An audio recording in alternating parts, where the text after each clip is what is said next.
Sure it is. Creativity is a monster. It is a beast. It loves you, but at the same time, you don't like it because it keeps you awake at night and people make a lot of money off your creativity. It's like, whoa, whoa, whoa, whoa. What gives here? And boy, I'll tell you what.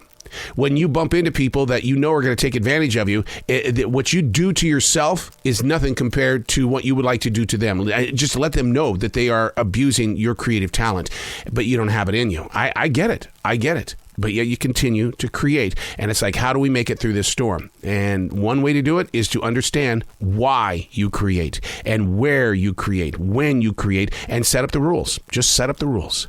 Unplug, because we will always say yes to creativity. Totally uncut, because we all make mistakes. So turn it into a tool. This is Arroe Unplugged. I wish somebody would have said to me that you're going to reach an age one day where you're not looking over your shoulder anymore. I wish somebody would have told me that. I did have preachers back in the 1970s that would say, you're going to go to heaven, and the first thing that's going to happen is God is going to step into this big movie theater and rewatch your life, and you're going to have to explain it. Oh, that scared the bejeebies out of me. That said to me, oh my God, I have to watch what I'm doing right now because I don't want to have to tell God this is the reason why I made this mistake.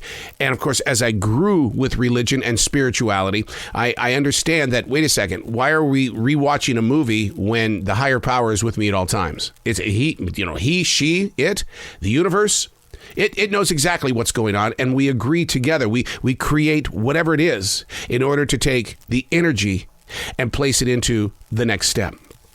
It's crazy. Too crazy to think like that because not everybody believes in spirit energy like that. Like walking through the forest this morning, you just feel the atmosphere of life, the falcons and the hawks and the little chipmunks. And you sit there and you go, my God, there's so much love and energy within these trees this morning. What can I do to help bring that forward in a human way? And that's the relationship that we have with the atmosphere of now. Hey, it's Arroe. This is The Daily Mess, a chronological walk through an everyday world.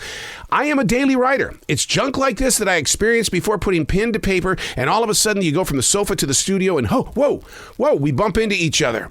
How are you? Are you doing good? Wow, what year is it where you are?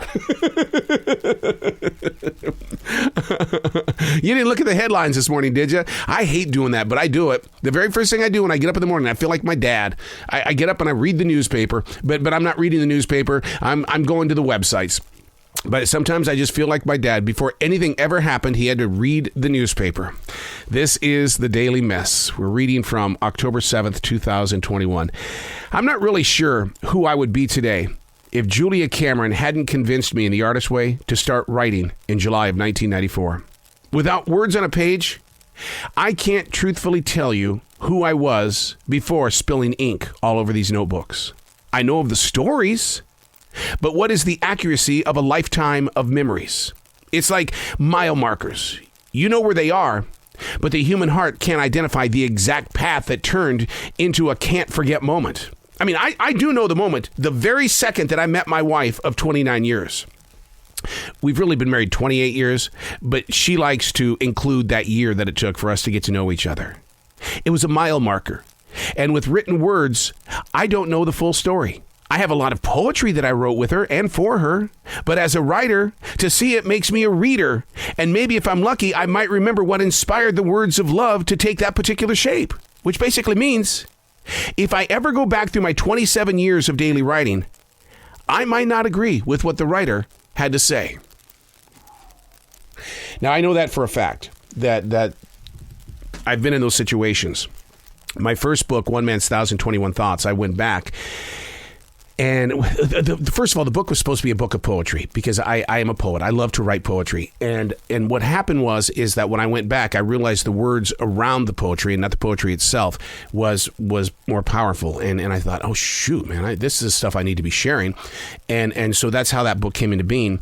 And I had a good time with the process of, getting the editor and the publisher and all that kind of stuff. It was fun. So I said, let's do another one.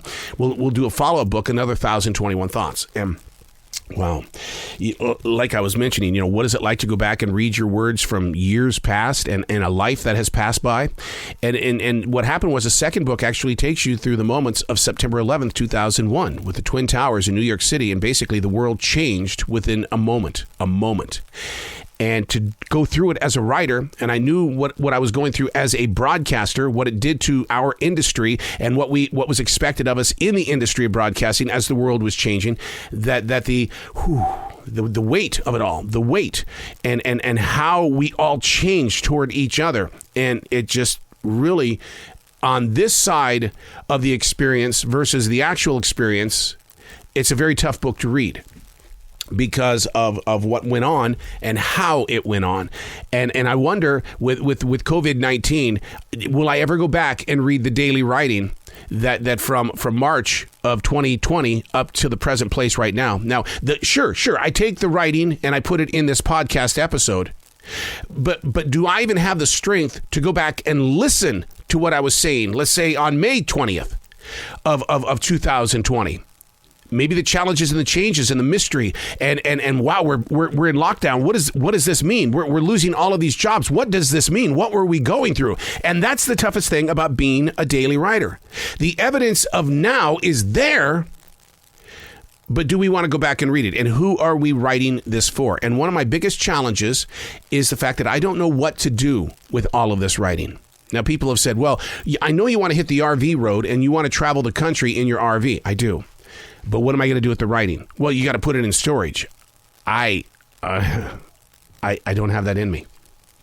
And I think the reason why I don't have that in me, I have these beautiful, beautiful boxes in here that have stored all of my writing in it. And I mean, it's all protected because of these boxes. And they're very beautiful. And when I walk into the studio, what you don't see is that I have all 27 years of writing with me. And to be in this place where creativity was set free on a page, it's just something that you can't explain. And if you're a writer, you know exactly where I am. That your words always carry energy. Pick up a pen sometime and put a thought out there. Come back to it and go, wow. Maybe it's meditation caught in word-shaped formation. I'm Arroe, and that's the Daily Mess.